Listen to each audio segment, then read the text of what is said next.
Hello guys, welcome back to my YouTube channel. My name is Prerna and I'm a first year medical student.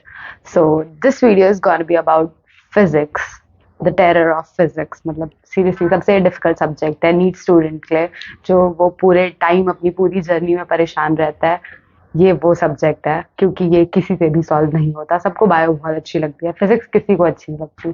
Same मैं भी 11th-12th में मेरे को physics बिल्कुल अच्छी नहीं लगती थी. मैंने आकाश ज्वाइन कर रखा था, मेरे से लिटरली एक क्वेश्चन भी सॉल्व नहीं होता था फिजिक्स में. एंड मुझे लगता था कि फिजिक्स में तो स्टार्टिंग सबको यही लगता है, मतलब मोस्ट ऑफ द बच्चों की प्लानिंग यही होती है. सब एग्री करोगे कि सब ये सोचते हैं बायो में फुल ले आएंगे, केमिस्ट्री में बहुत ज्यादा ले आएंगे, फिजिक्स में जैसे तैसे 60 70 80 नंबर आ जाए और नीट क्लियर हो जाए.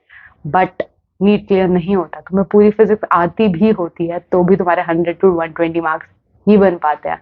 तो तुम सोचो कि तुम ये सोचते हो कि थोड़े बहुत फॉर्मूलाज वगैरह करके कैसे हो जाएगी फिजिक्स और कैसे आ जाएंगे 100 नंबर. नहीं आते. इसलिए तुम्हें पूरा प्रोसेस पता होना चाहिए कि कैसे तुम यूट्यूब से या फिर जहाँ से मैंने करा है वहां से कैसे कर सकते हो. इस वीडियो में मैं तुम्हें बताऊंगी वो सारी चीजें जो मैंने फिजिक्स के लिए करी and how I scored 167 marks in physics out of 180. तो मैं एक एक करके तुम्हें सारी चीजें बताऊंगी जो तुम इस टाइम पे कर सकते हो, बिकॉज अभी अभी टाइम है. सारे बच्चों ने ड्रॉप लेना जस्ट स्टार्ट ही किया है, तो उनको पता होना चाहिए स्टार्टिंग से कि 5-6 महीने के अंदर वो कैसे अपनी पूरी की पूरी फिजिक्स कवर कर सकते हैं, बहुत एफिशिएंटली कर सकते हैं, कहाँ से क्वेश्चन प्रैक्टिस कर सकते हैं. तो for all of this, do watch the video till end, and if you haven't subscribed my channel तो कर लेना.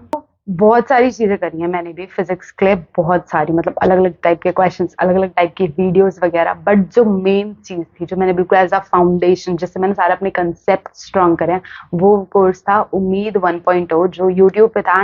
डायरेक्टली अलग सर ने खुद पढ़ाया है पीडब्ल्यू से.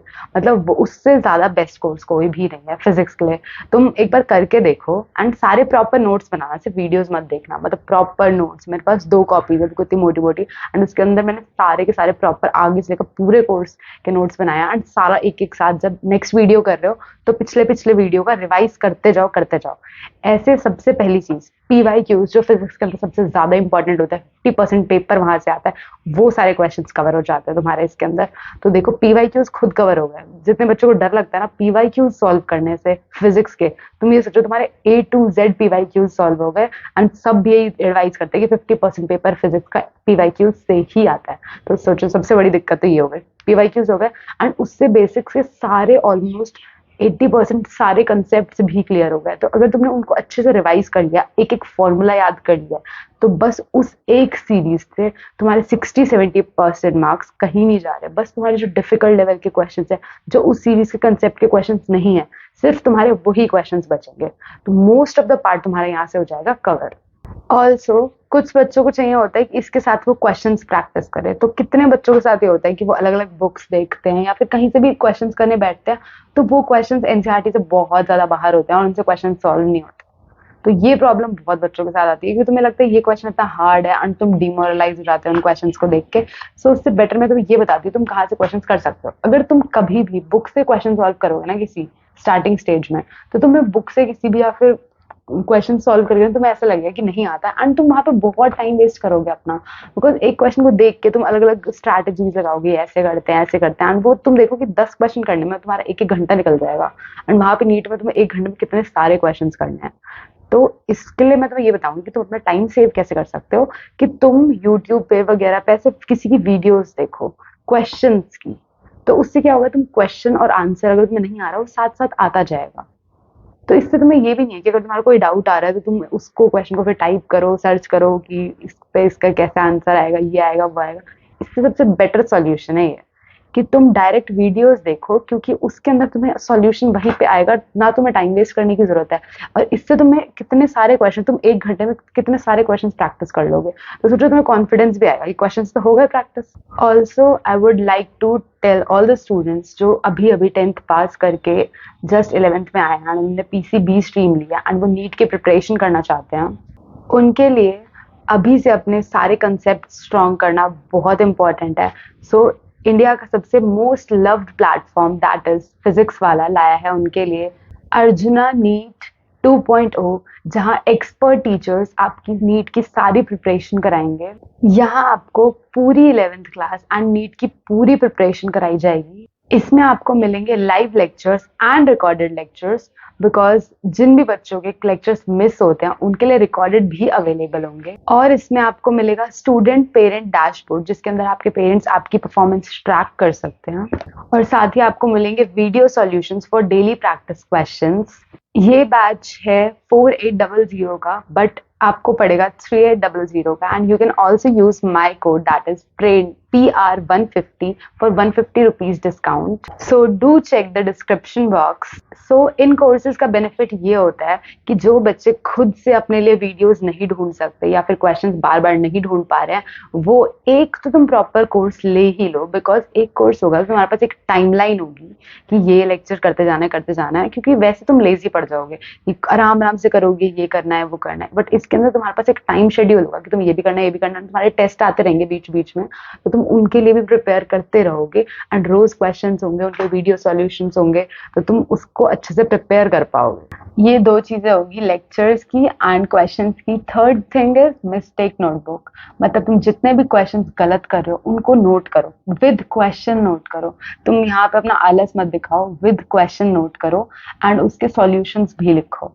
तो यहाँ पे तुम्हारे लिए ये बेनिफिट होगा कि जिस दिन तुम बोर हो रहे हो, तुम्हारा कुछ पढ़ने का मन नहीं भी कर रहा, उस दिन भी तुम मिस्टेक नोटबुक देखो सिर्फ अपनी, तो वहां पे वो कंसेप्ट तुम्हारे सॉल्व होंगे जो कंसेप्ट तुम्हें नहीं आते थे फर्स्ट टाइम में, एंड वो एक्स्ट्रा कंसेप्ट होते हैं तुम्हारे, क्योंकि वो तुम्हारे नोट्स में नहीं होते। तुमने देखा है फिजिक्स में जितने भी तुम्हारे कंसेप्ट वाले वहीं पे उसी के एज इट इज क्वेश्चन होते हैं ना, वो वहीं पे सॉल्व हो जाता है। अगर टीचर वहां पे कोई कंसेप्ट समझाएगा और वैसा सेम क्वेश्चन कराएगा, वहीं का वहीं हो जाएगा, बट घर जाके वो क्वेश्चन नहीं होता तुमसे, क्योंकि उसके अंदर अलग कंसेप्ट लग रहा होता है। तो जो क्वेश्चन तुमसे एग्जाम्स में नहीं होते उनके अंदर अलग कंसेप्ट लग रहा होता है, अगर तुम उनको भी एक नोटबुक में नोट कर लोगे ना, तो वो तुम्हारे नोट्स के लिए एक एक्स्ट्रा चीज होंगी, तो तुम्हारे वहां पे और ज्यादा कंसेप्ट क्लियर होंगे। तो एक मिस्टेक नोटबुक बनाओ स्टार्टिंग से। मेरे पास इतनी मोटी मिस्टेक नोटबुक थी फिजिक्स की, मतलब 500 पेजेस की, सोचो, एंड वो भी लास्ट के जस्ट 3 मंथ्स में। तो तुम्हारे पास अभी कितना टाइम है, तुम कितने क्वेश्चंस प्रैक्टिस कर सकते हो, तो उसके अंदर नोट करते रहो एंड उससे भी रिवाइज करते रहो। तो ये होगी तुम्हारे लिए तीसरी चीज जो तुम्हें करनी है। एंड अब आती है फोर्थ चीज, जो फिजिक्स के अंदर सबसे ज्यादा इंपॉर्टेंट होती है, जो बच्चे एंड टाइम पे रट्टा मारते हैं, फॉर्मूला शीट्स। ठीक है, तो इन फॉर्मूला शीट्स को बनाने का देखो इंपॉर्टेंस क्या होता है। ये नहीं होता कि तुम सिर्फ उन फॉर्मूलाज को पढ़ के पेपर में चले जाओ और तुम कहीं ना कहीं अप्लाई कर दोगे। बहुत बच्चे करते हैं फिजिक्स के अंदर, जिनको पास होने को मतलब ऐसे जिनकी हालत खराब होती है ना, वो एंड में सिर्फ फॉर्मूलाज देख के चले जाएंगे कि हाँ फॉर्मूला से पास हो जाएंगे। जब तुम्हें फॉर्मूलाज अप्लाई करने ही नहीं आएंगे तो तुम कैसे उनको देख के पास होगे? ऐसे ही थोड़ी फॉर्मूलाज फिट हो जाते हैं, तुम्हें पता होना चाहिए कि वो यूज कैसे हो रहे हैं। तो इसलिए तुम्हें पढ़कर भी जाना होता है। तो फॉर्मूला शीट्स बनाओ अपने लिए, खुद के लिए, कि जब नेक्स्ट डे पेपर है तो उन सबको अच्छे से रिवाइज करोगे। तो एक चैप्टर हो गया, तो फॉर्मूला शीट्स में भी ऐसा स्पेस रखना कि कभी तुम मिस्टेक नोटबुक बना रहे हो और तुम्हें नए फॉर्मूलाज पता लगे तो तुम वो भी उसके अंदर ऐड करो, क्योंकि नीट में एट द एंड तुम्हें यही फर्क पड़ेगा कि तुमने एंड में कितनी चीजें रिवाइज करी। तुम एंड डे पे अगर वो सारे फॉर्मूलाज रिवाइज नहीं कर पाए तो बहुत सारी चीजें होंगी जो तुम नीट में भूल जाओगे एंड तुम्हारे क्वेश्चंस रह जाएंगे। तो एंड डे के हिसाब से तुम्हें अभी से प्लानिंग करनी है कि एंड डे पे भी तुम चीजें अपनी रिवाइज कर पाओ अच्छे से। तो शॉर्ट नोट्स अभी से तैयार रखो। तो अभी के लिए तुम ये 4 चीजें भी अगर ढंग से कर लो ना, तो तुम्हारे बहुत अच्छे स्कोर्स आ सकते हैं फिजिक्स में। बस तुम्हें कंसिस्टेंटली करना है। मैंने टाइम टेबल की वीडियो भी शेयर करी है कि तुम कैसे टाइम टेबल अपना मतलब टाइम मैनेज कर सकते हो, तो वो भी चेक कर सकते हो चैनल पे।